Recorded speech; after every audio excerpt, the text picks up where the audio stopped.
everybody. I'm K. Marie. I'm Lou. I'm Mary. And we are Murdere in the Midwest.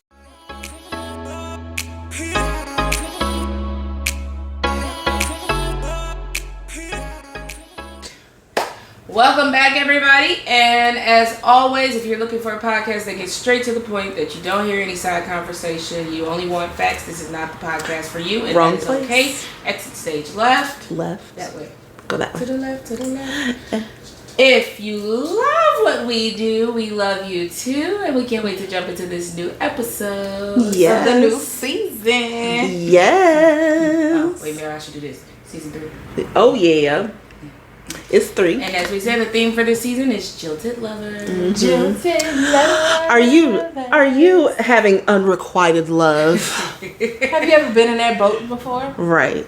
Is he doing you dirty? Have it almost made you want to kill somebody? You need to sit down and you need to think about it. Now, we talked about that last season. You need to sit down in a quiet place and think about it. Sat down. Is it worth your freedom? Right. But if it is, if that thing is thanging, then listen to some of these episodes so you can get away with it. You know what we should do? We should have a forum where you guys can write in anonymously and tell us about your stories of like how we're not gonna get you committed. No, we're not. We would never. No. We would never. This shit is kind of cool. So I'm just saying, you just tell us about how that one man had you fucked up and you almost ended up on the first 48. amen. Oh, that's a good form. That's gonna be a good one. Yeah. Like, did you sit outside his job and watch to see what he was doing? We want to know about it. Did We you do. slash Did you all 4 tires? take his face cloth and say, "Hey, babe, does this smell like chloroform?" You know? Ooh. Smell this for me. Just Oh. That'd be bad. Wake up naked and broke. Mm-hmm. making it afraid. Well, we're gonna go ahead and jump right into the story. And today we're talking about Mr. Timothy Bleifnick. Bleifnick. And Well, Timothy.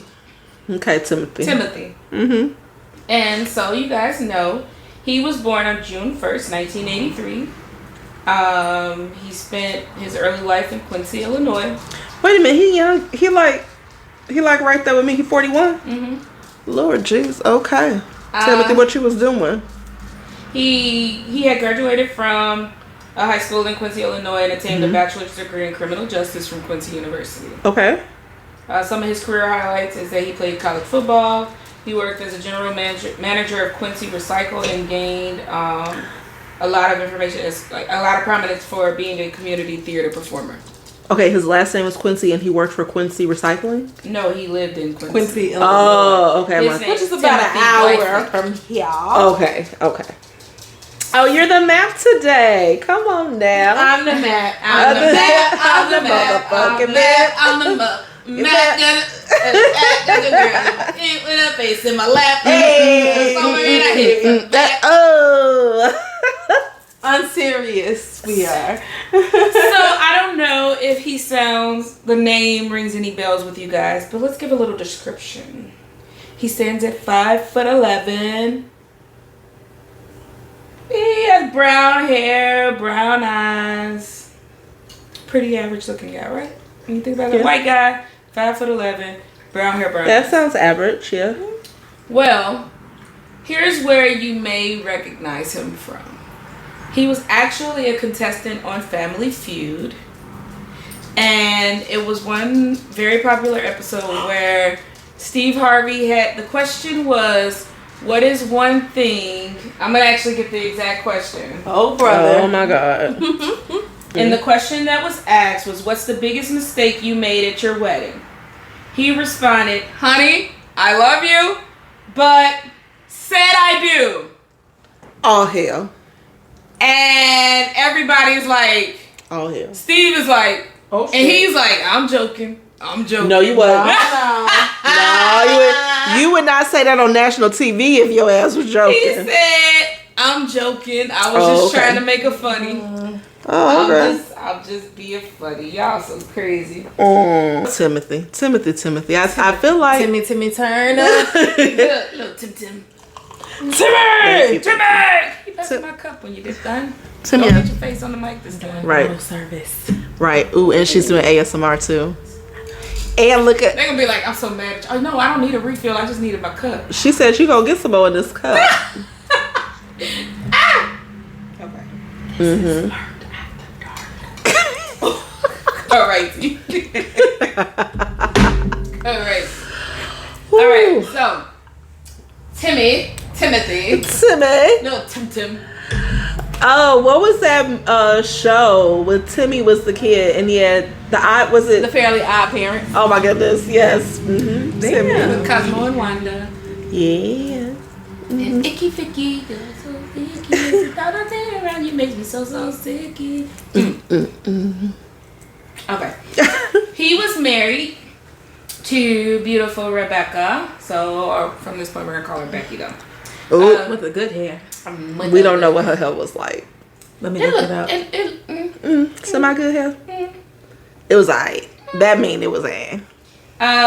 So she was a mother of 3. Okay. She worked as a nurse at Blessing Hospital in Quincy.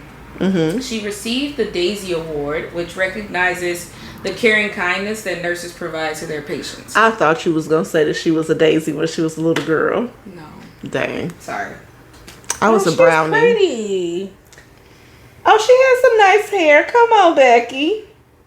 Okay, Old Navy sweater dress. Yeah. Yeah. Those I used to love those for the record. And her boys look really cute. Oh. Look at that little smile, little fat little cheeks. So There's Tim's old broke hair. we're gonna jump right into it. Right, he looked nasty. He's like, I do. Dumbass. I'm joking. So, Wow. if you haven't guessed, Becky did die. And on the night of her murder, Becky was home alone. Her 3 boys were staying at their father's house. Tim and Becky were split. Mm-hmm. He lived about a mile away. They were actually in the process of getting a divorce. Police determined that the killer had broken into Becky's home by prying open an upstairs window in one of the children's bedroom. They later found tool marks on the window to see that it was pried open. Yeah, exactly. Inside Becky's house, there was a partial shoe print found near the point of entry. Nothing appeared to be stolen, and neighbors didn't see or hear anything. How close were the neighbors, does it say? It doesn't. Okay. Because I'm not familiar with Quincy, so I don't know what their neighborhoods are like or Quincy whatever. is like a big subdivision. Okay. It's like right next to like Manhattan, Illinois. Oh, okay. Yeah, it's because it used to be a big like farmland area, big open fields. Kind of how like if you like go over the next South few Crown streets, Point. how it look is all like just nothing but empty field, and now they building up houses and stuff over there. So it's like newer construction. Yeah. So the houses aren't super far apart is my point. Okay. So if something was going on, Somebody would hear think something. somebody would hear something. Yes. And so, there were small shreds of plastic found around her body. Shreds of plastic. Yeah, so they thought it was really strange. And the county state's attorney, Josh Jones, they actually did like a 48-hour special on this. Okay. And he was just kind of like, okay, what is this? That's odd. Shreds of plastic. When the pieces were examined later, they were actually determined to be parts of an Aldi grocery store bag. But why would it be shredded by your... Okay, I'm gonna listen. Lou's gonna not interrupt right now. We're gonna listen to the story because I'm just confused. This is just evidence that was put out there. Pieces of wood from Becky's door was found at the crime scene. Okay. Which led the investigators to believe that the killer had violently kicked in the door. And they also found 8 spent 9mm shell casings at the scene. So what they determined was they believed that the intruder entered her home around 1:11 a.m. on February 23rd, 2023. Mm-hmm. Damn, that was last year. Mm-hmm. Yeah. Damn, I thought this was a minute ago. He had did Family Feud a while ago because they were still married at that point, they weren't right? in the process of divorce yet. And then they were. I'm sure that whole Family Feud episode helped that divorce right the fuck along. Sent it all the red, like okay, all the red flags was in that one. Because they were determined, they were able to determine that she had dialed 911 on her cell phone at that time. So that's what made them believe that. That's when things started to go down. Yes. When she called 911, were there statements that were made, or was it just sound? Or so she actually dialed 91126 before her phone was knocked out of her hands. Oh shit! As the killer entered her bedroom. Investigators found her phone behind the bedroom door. Oh, God. So she actually never got the call to 911 out. Oh. Yeah. When police began investigating the murder, they spoke to Becky's next door neighbors. They had a security camera set up in their driveway, which ran along the side of Becky's house. Mm-hmm. Their camera didn't capture anything on the night of the murder, but it did capture something unusual about 24 hours earlier. At 1:05 a.m., a person was seen walking down the driveway towards the back of Becky's house. And what appeared to be that same person was seen again 48 minutes later, this time walking in the opposite direction. So they got video evidence of a person walking to the back of her house, being back there for almost an hour, and then leaving. And so what was that person doing? Exactly. Then it was determined that the camera also captured a similar incident about a week earlier on February 14th. That makes it seem like whoever was stalking her was looking for points of entry into that home. The best way to get in that home. Oh my God. Okay. So, officers went around Becky's entire neighborhood trying to find more surveillance video. They were able to find some from a house and from a bus barn that showed a person riding a bike in the direction of Becky's house right before the murder, and then the opposite direction right after. So they were able to get film. There was somebody on a bike riding towards her house before the murder took place, and then there was somebody riding on that bike leaving from her house after. And honestly, I've always thought, like, when we've talked about some of our previous cases where vehicles have gotten people in trouble, I have always thought, why don't people pick an alternate route of transportation? Cars are so easily identifiable by parking stickers, by driver's license plates, by markings that are on the car, because those cars do have to be registered, right? Whereas if you get a very basic bike, like you get a Schwinn, everybody got a Schwinn. That's how you know it's my Schwinn. Right. So, authorities began to suspect that the person seen on the bike was the same person seen in the neighbor's driveway videos, because every time a person was seen in the driveway, a person was seen riding a bike down the road prior to that. Mm-hmm. So it's like catching their whole movement. Yeah, it's getting the whole timeline of, okay, this person comes in on a bike, they put their bike somewhere, then they walk to the back of her house, they're back there for an hour, they walk back up, then they get on their bike and they leave. Or what if that freak nasty was just back there watching her? That's nasty. Ugh. So, the only problem with the surveillance videos was that the person seen in them was unidentifiable. They could only say that the bike did not appear to have reflectors on the wheels. So it was like, okay, we're pretty sure that the person on this bike is the person that broke into her house and killed her, but there's nothing like giving away who this person is. Becky's sister and brother-in-law, Sarah and Brett Riley, learned of Becky's murder. They say one person came to mind as the prime suspect: Becky's estranged husband, Tim Blythnick. Right. So they're like, they find out about the murder and they're like, y'all need to check Tim. Tim ain't been right since that damn Family Feud episode. Just saying. And they probably had suspicions before then. So Sarah Riley told investigators that Becky and Tim were going through a contentious divorce, and that's when Tim became a person of interest. Divorce documents indicate that the couple had been fighting over money, the marital home, and custody of their 3 children. You know what I find? Like, here's a little public service announcement. Please get a freaking prenup. Don't fight. Like, and I know that maybe the talk of prenup can cause an argument, but it's better to just have the argument to begin with, to be at the end, because everyone generally starts out at this point of love, right? Mm-hmm. They come together for some reason. But at the end of the day, when the gloves are off and you don't love each other anymore, there's nothing that you want from each other anymore, things get real fucked up. Mm-hmm. Sign a damn prenup. Already have a plan in place, and really think of it like in a way of, this is not something that we're looking to use, but this is so that we can have a clear exit if it's needed. Like, if I ever get married, a prenup is what is happening. Mm-hmm. That's just it. That's all. It's not a negotiating point for me. If you want me, this is something that I need for my peace of mind. Period.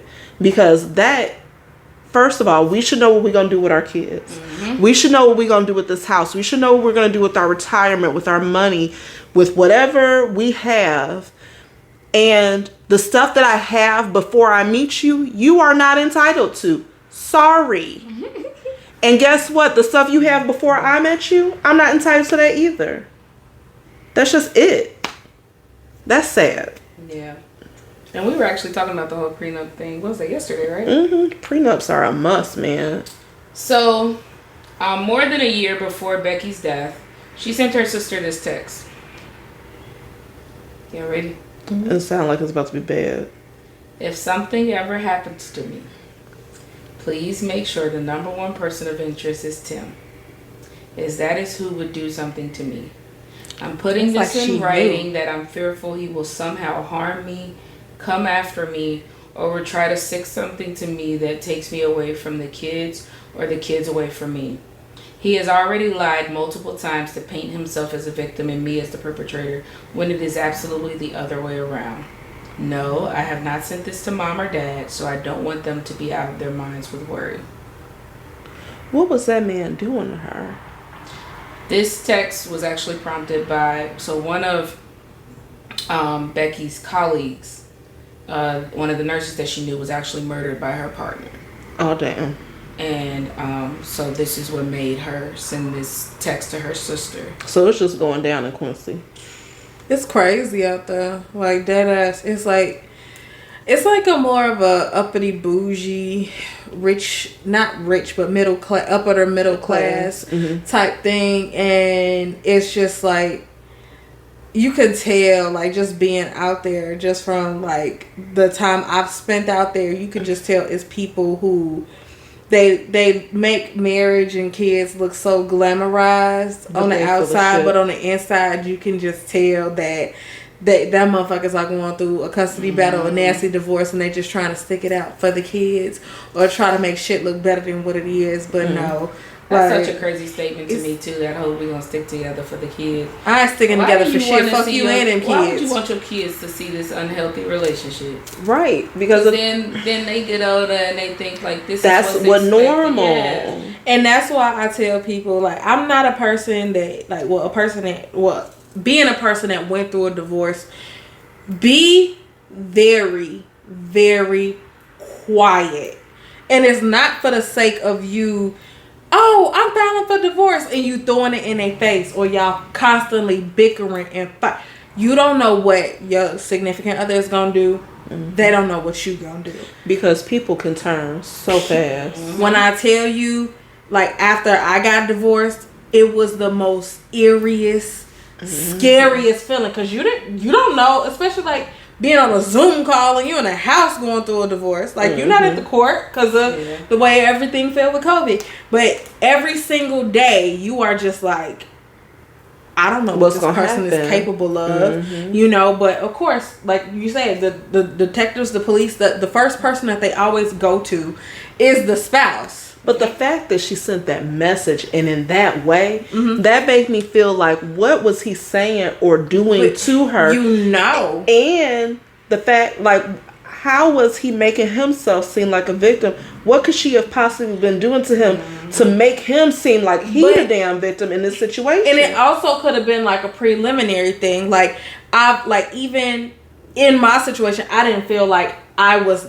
necessarily going to be harmed, but Right. I knew what he could have been capable of. So Right. I alerted my job. I'm like, hey, just letting you know, this is what's happening, and if something happens, this is who will probably have a direct involvement. I'm not tied up in a lot of shit with people. I don't really, You don't be bickering back and forth. I don't be and having a bickering bunch of back and shit. forth. So this is, who did it. Or even if I'm out on dates, or even if I go link up with somebody, I'm sending y'all my information, y'all my location, because you can never be too sure. Because You're not about to play Clue with my life. Right. And not only that, this is how I really feel about it, and maybe this is a little reckless, but if somebody kill me, I want them to get fried. Like, I just do. I want them to get the chair. I don't want it to be a guessing game of, oh my God, what happened to her? Where did she go? No, I want y'all to know. And now they gotta be dead. Go get them.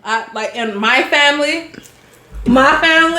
y'all don't play about me. So my family, they don't fight fair. Like, everybody look at us, oh, they so nice, calm and quiet. Nah. Never thought that. Family full of psychos. Yeah. Never thought that about you. No, Well, not sane. I'm going to tell you, my family, you know the stories.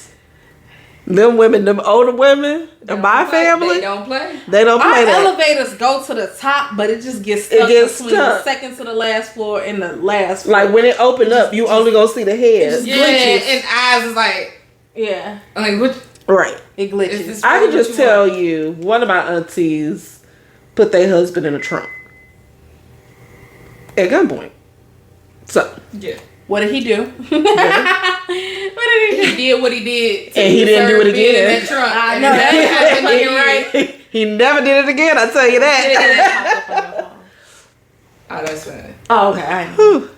They be fine. But yeah, so that's all I'm saying. But yeah, this man over here playing the damn victim after he done got on TV talking about something he should have never said yes. That throws me off.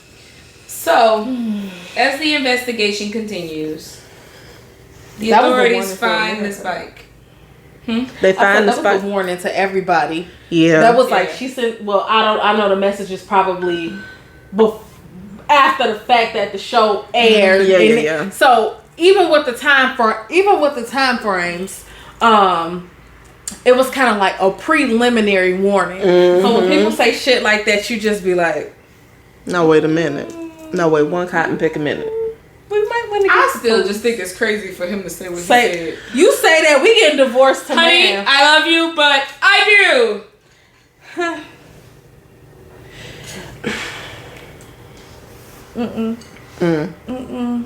No ma'am, no ham. And it was like no laughter. It was like Because everybody It was was like, just appalled. They were all appalled. Everybody in the audience was appalled. Steve was appalled. All the family members was like, what?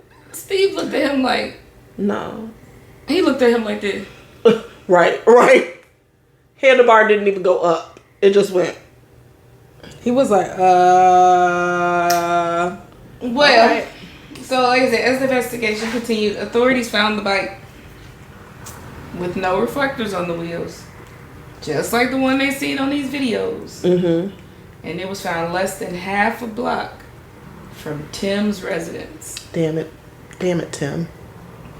Now you was doing good, Tim. I thought you was doing good with having a bike and not a car, but you a damn idiot and parked it a half a mile away from your house. Not a half mile, half a block. Half a block, sir. You left it on the corner. 2 Timmy. houses down. Timmy. You're messing up, bud. fucking up.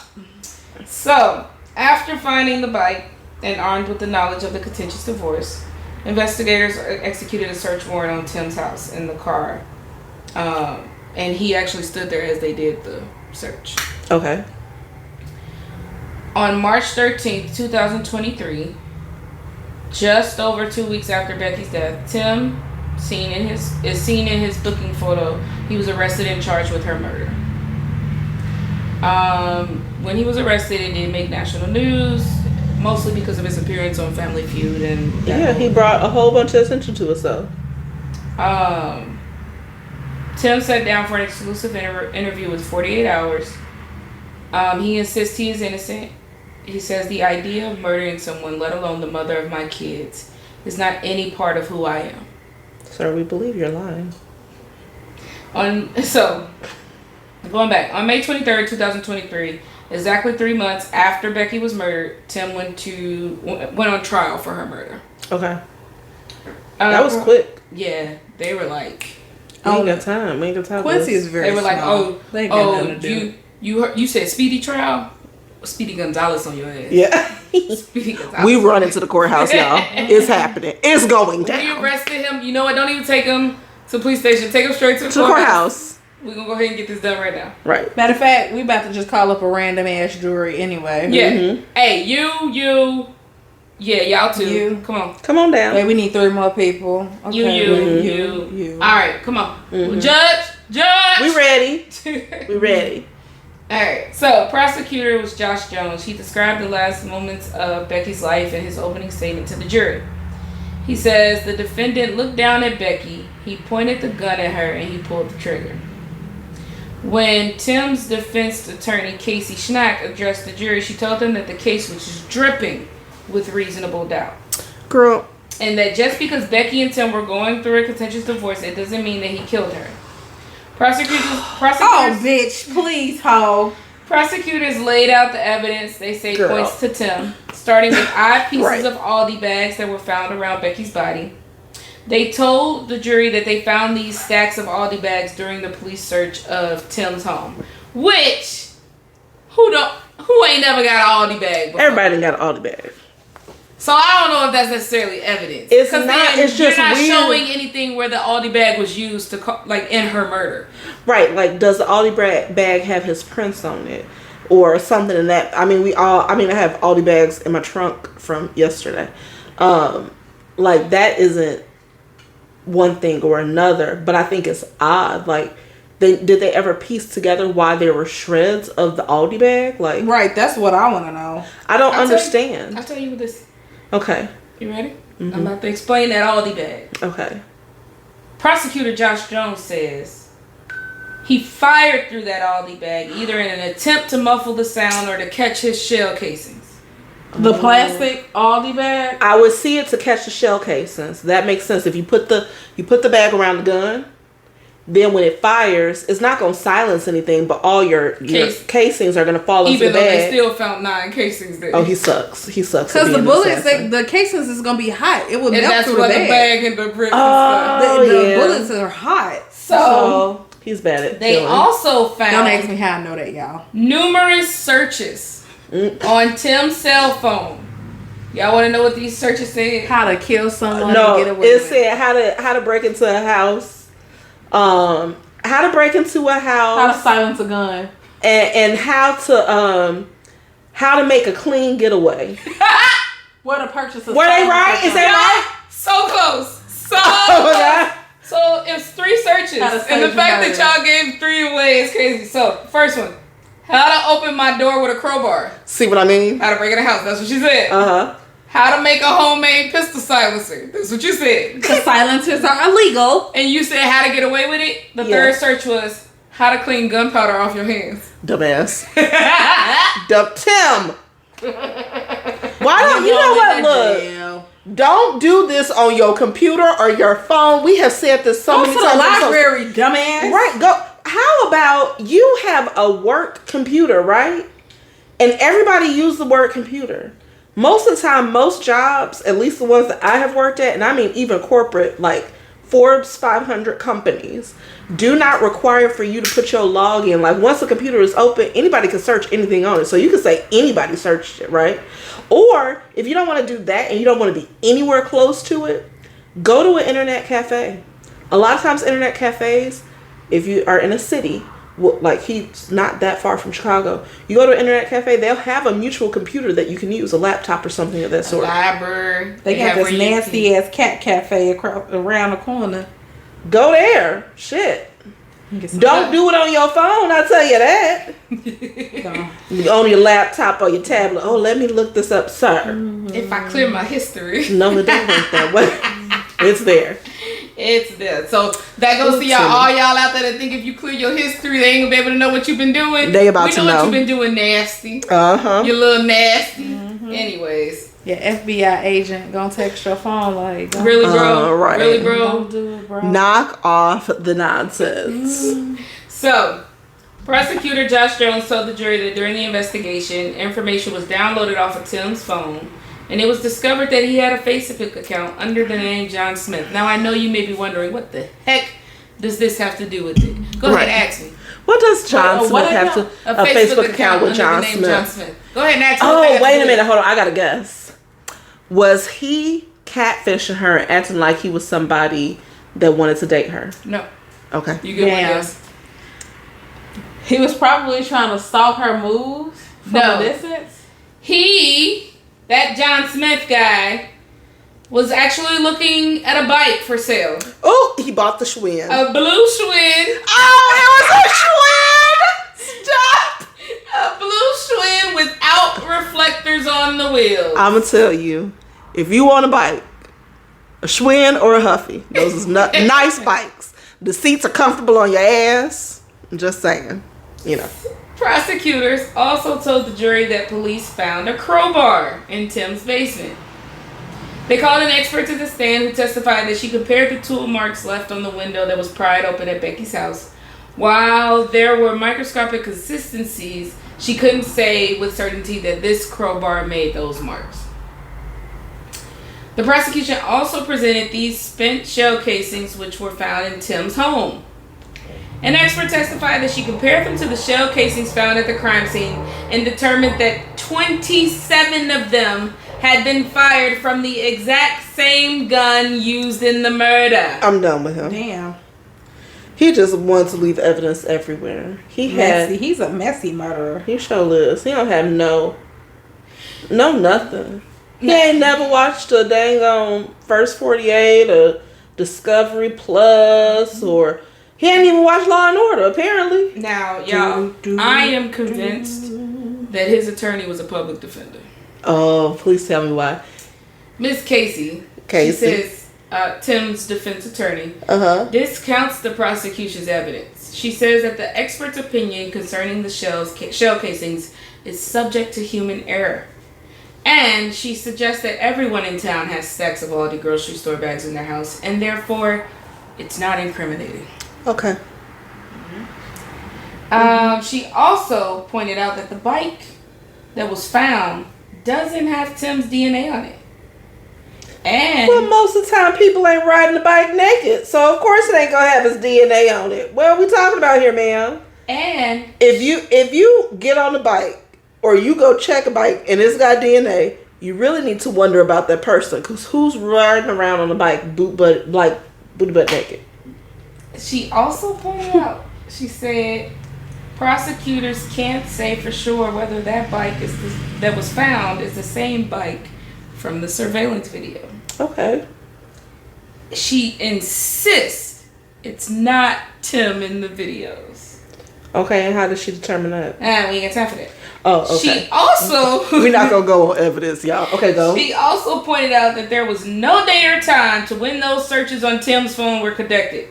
She suggests they could have been done after the murder. This bitch is definitely a public defender. That sounds like a public defender to me. Defense attorney Casey says she believes investigators should have given more weight to the idea that it could have been an intruder who killed Becky in a break-in gone wrong, but nobody stole even though anything. nothing was missing. But there was a person who was in her backyard multiple times in a row for an hour, but it was just a random intruder, ma'am. It was a break-in gone wrong. A break-in gone wrong. Okay, honey. Is she still a public defender? She points out that the investigators never found shoes to match the partial shoe print found inside Becky's house. And Tim says, I'm innocent. I didn't kill Becky. Well, that makes it true. Prosecutors insisted this murder was not committed by a random prowler. It was an execution, Prosecutor Josh Jones told them. This was somebody who was there with a purpose. Mm-hmm. And I have it somewhere in here, but I don't. But what type of daddy was he? That's what I want to know. She was shot multiple times. And I'll find the number. I have it on the other tablet, but she was shot multiple times. Okay. I want to know, though, what kind of dad was he? Because, clearly he was fighting for her not to have custody. He didn't want her to have a life, obviously, in the things that they had. Mm-hmm. So, was he even a good dad? You know what? I don't know. They don't have a lot of information on his background. Most of the stuff that's come out about Becky is like her family and stuff speaking as far as like after the murder. Mm-hmm. Yeah, I find this very weird. Odd. Mm-hmm. Fairy godparents. You okay? Yeah. Okay. I'm looking to see if I can find how many times she was shot because it was a lot. And you know that comes with the animosity. Random people are not going to just shoot you over and over and over and over again. So she was just 41 years old when on February 23rd, 2023, her father is actually who discovered her body. Oh. He found her body on the bathroom floor of her Quincy, Illinois home, and she had been dead for hours. She was shot a total of 14 times. Yeah, no, that was definitely Tim's ass. And none of the wounds were immediately fatal. So she was still alive and bled to death? And bled to death. Oh, he a piece of shit. Where were the kids? They were at his house. Yeah. He's a piece of shit. And so, yeah, that's why I'm like, for her to be like it was a break-in going wrong or whatever. Yeah, no. No. Nah, baby girl, no. Not 14 times. She definitely got her shit online. Because a break-in gone wrong, they would shot you once or twice and got the hell up out of Got the there. hell out of there. Whatever they was gonna get. So they so as I said, the kids were staying with the father, and so Tim says that he couldn't reach Becky on the 23rd, and so he contacted her father.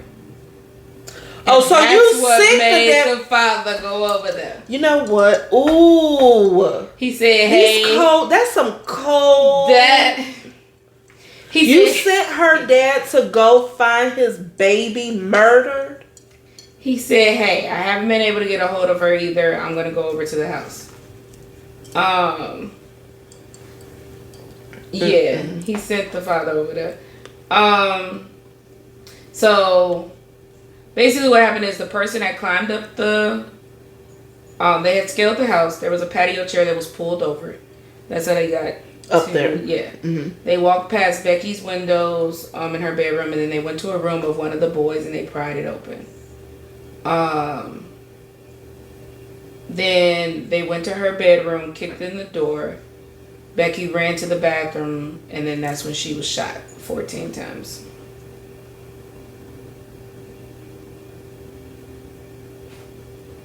Yeah. That is a horrible way to go.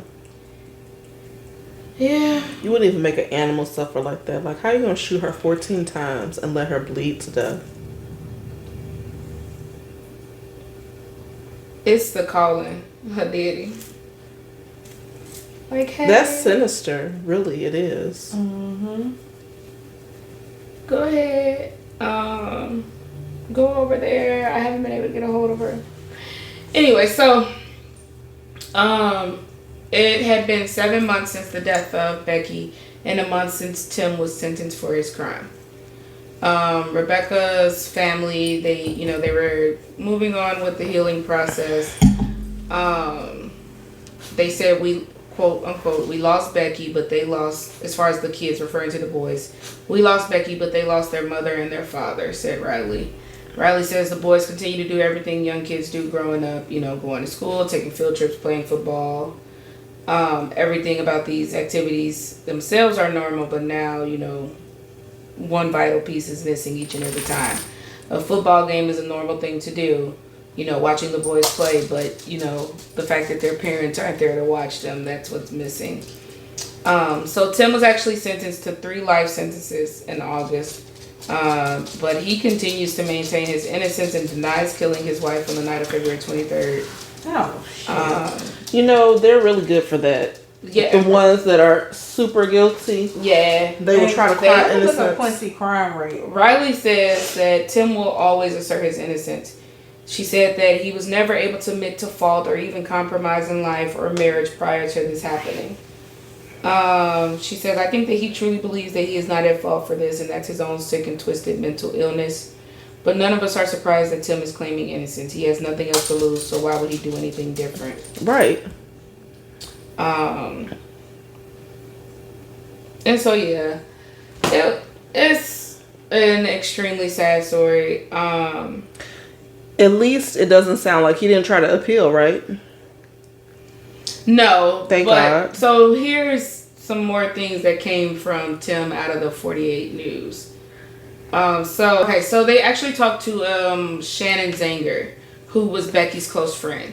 Shannon said that when she'd come over, we'd talk husbands as wives do. She felt like she was shouldering most of the load. I thought, man, I really have a partner here, and she doesn't seem to have that partnership. That's right. Shannon and Sarah say the relationship only became more strained when Becky decided to go back to school and become a nurse. Sarah Riley said this was about Tim, that he not only did he not support her, he did not increase his time with the boys. While Tim acknowledges that Wait a minute. So he didn't support her, but he didn't actually increase his time with his children, but now he wants full custody? And Tim actually acknowledges that he wasn't in favor of Becky taking on a career in nursing. Because what, he would have to do more work? He says it was out of concern of her well-being. He said because of the stress piece of it. Sir, you don't give a shit about her well-being. So he was asked, were you worried you'd have to pick up more of the work with the kids? He said, not at all. I've always been involved with the kids every day.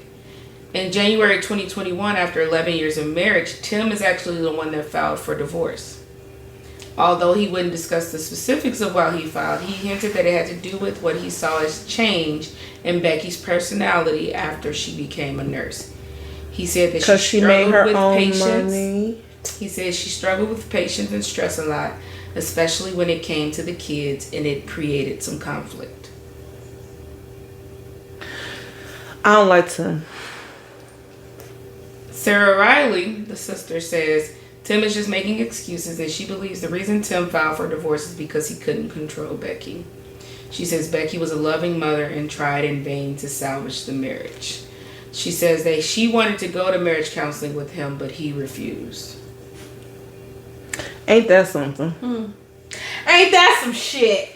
So Tim was asked, he said, they asked him, I don't understand why it got so contentious if you were the one who wanted to get out as far as the marriage. Mm-hmm. He said, yeah, I was the one that wanted to get out, and I tried on several occasions, but there are details that that are hard to talk about that happened in the divorce. Sir, you're up for charges of murder. You can't talk about it now? Like, not even to save your own skin? In the months after Tim filed for divorce, Becky began voicing concerns about Tim's behavior. She sent a text to a friend and said, he has screamed in my face, he shoved me in front of the kids, and he has thrown things across the room. So he abusive too. She texted another friend, I truly believe Tim has serious mental health problems and he's becoming more vengeful and unpredictable. But Tim says it was Becky who was vengeful. I bet she was. He says she told people I had an affair, which is untrue. She tried to tell people that I was an alcoholic, which is untrue. She was telling people these things because she was angry about the divorce. At one point... Wait a minute. Hold on. Pause. He can't talk about why he actually wanted a divorce. But he wanted one. He didn't spend a lot of time with his kids. But he wanted his kids. He says she was vengeful and spiteful. And none of the stuff she was saying was true. He is a extreme gaslighter. Like to the... narcissistic personality disorder. That's a lot. So, at one point, Tim actually sought an order of protection against Becky. Boy, what is Becky doing to you? Please tell me. He alleged Becky stalked and harassed him. But you in her backyard for hours. He also referenced... And they still lived in the same house, right? When they separated, they lived separately. Okay. He also referenced an incident where he said Becky had become combative during a disagreement at a parent-teacher night. What did the teacher say? Was she combative? Or was it just his words? Right. Listen. So Becky, this is on a cell phone video. Becky says, I'm asking for the letter. Tim says, stop. I'm asking you to stop harassing me and stop following me. Becky, I'm not harassing you. I'm asking you. He offered video of the incident as proof, actually. Tim says, I will make a copy for you.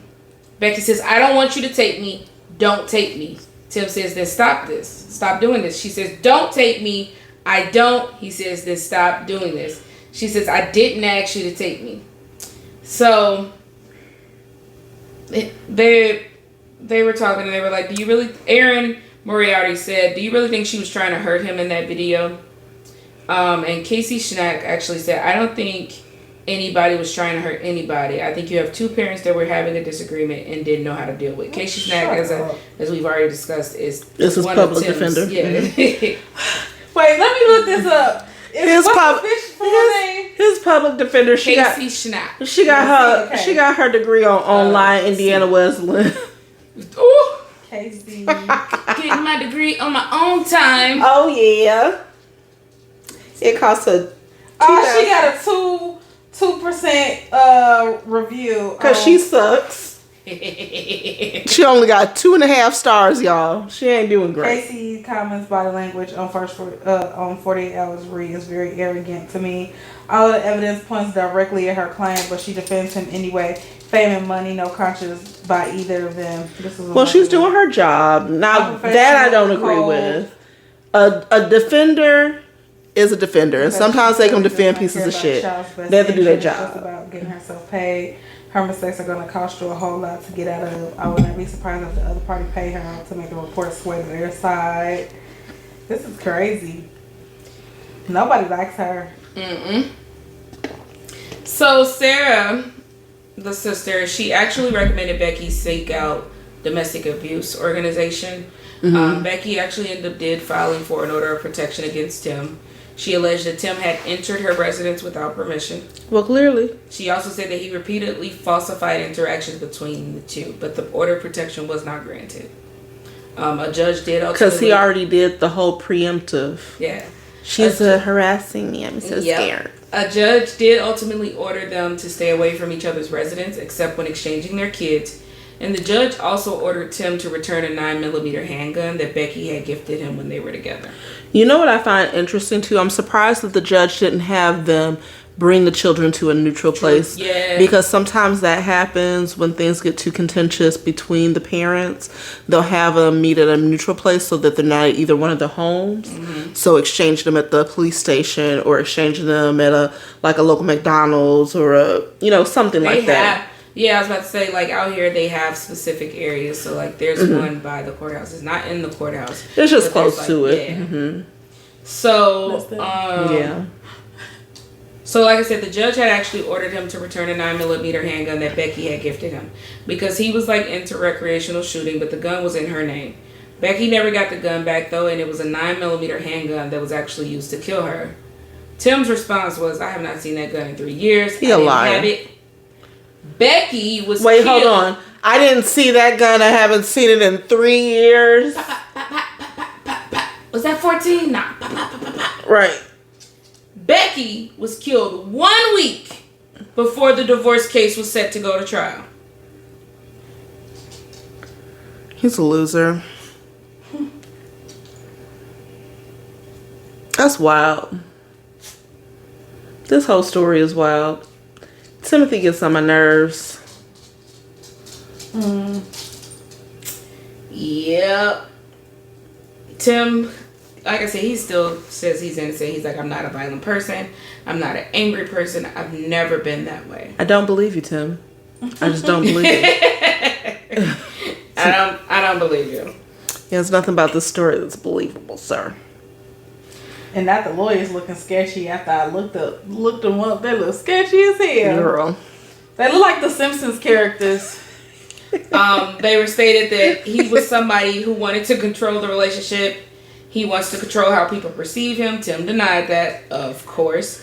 But he sounds like a person that wants to control because You were fine when she was under your thumb, but as soon as she wanted to educate herself, oh, I didn't want her to be a nurse because she was so stressed. Because the stress of it. No, it was because she was getting freedom for herself. She was getting the opportunity to support herself, and you didn't like that. Like, why not let her be great? What's the problem with that? So, Tim actually says, he was like, no, he says she wasn't the one that was emotionally abused. I tried to create space. I tried to stay out of her life. And Tim says he actually has an alibi for the time of the murder. Ooh, what's his alibi? He was home with their 3 kids. Oh my God. No, you left them kids? They were sleeping over that night because Becky had asked him to keep them an extra night. She told him that she wasn't feeling well, and he said that's fine. Likely story. What I want to know is, how do you have the audacity to kill the mother of your children while the mother of your children are in your home? Josh Jones, the prosecutor, he said this man was like, okay. He was like, bullshit. Okay. If you're a random intruder, why do you go to the second floor window? You go past not just one window, but 3 windows that are possible entrance points, and you just happen to get lucky that it's a little boy's room that's not there that night. But you know, they kind of did this whole back and forth thing of there's no evidence, whatever the case may be. So that motherfucker did it. Yeah, she about to ask us, did he do it? He did that. He did that shit. He did that. Y'all don't believe him? I do not believe him. Like I said, the first thing is the Family Feud episode, where he is saying that his regret was saying yes or whatever. I do. Like, he uttered that. That was loud and clear. Honey, I love you, but I do. Yeah. So that's the first problem. He said, I'm joking. I'm joking. No, you're not, motherfucker. Right. My second problem is his pieces to his divorce saying that he wanted custody of his kids even though he didn't do much for his kids. That is a clear problem for me. The third, somebody could put up the argument of, well, he didn't do nothing for his kids, so what motive would he have to kill her to get the kids? Maybe it was just a random break-in. That to me is manipulation. The only reason he wanted them kids was to harm her. Not that he actually wanted them to do anything good by them. He wanted them to actually hurt her, because if he had custody and she didn't have her kids, it would make her squirm. There are people who are that manipulative out here in this world. So, and like I said, I definitely did not like the fact that he was all up in arms about her being educated. Yeah. Those are signs. People who don't want you to be independent. They don't want you to get any better. Like they don't want you to better yourself. They don't want you to have any form of inkling of independence or self-thought or self-love or care. Like, I don't want you to be above me. Right. I want you to always be under my thumb. Yeah. That's a problem. Those are, to me, in my opinion, narcissistic tendencies. We talked about red flags. And them is some red ones. Dancing all over. Bright red, neon. Right. Waving them like the ones when they telling you to come in from the NASCAR races, they waving them suckers like. Fixed your pillow. Thanks. Gone, Barry. Now you just gotta. I don't know what the other one is somewhere floating around here. Yeah, your nieces. She said, I don't know about that. I didn't do that. You get the poo-poo. She said, I don't think I did that. Well, y'all, let's go ahead and wrap this up. Oh, yeah. That's going to end this week's episode. Thank y'all so much for hanging with us. Y'all know y'all can hit us up on TikTok, Instagram, Twitter, Facebook.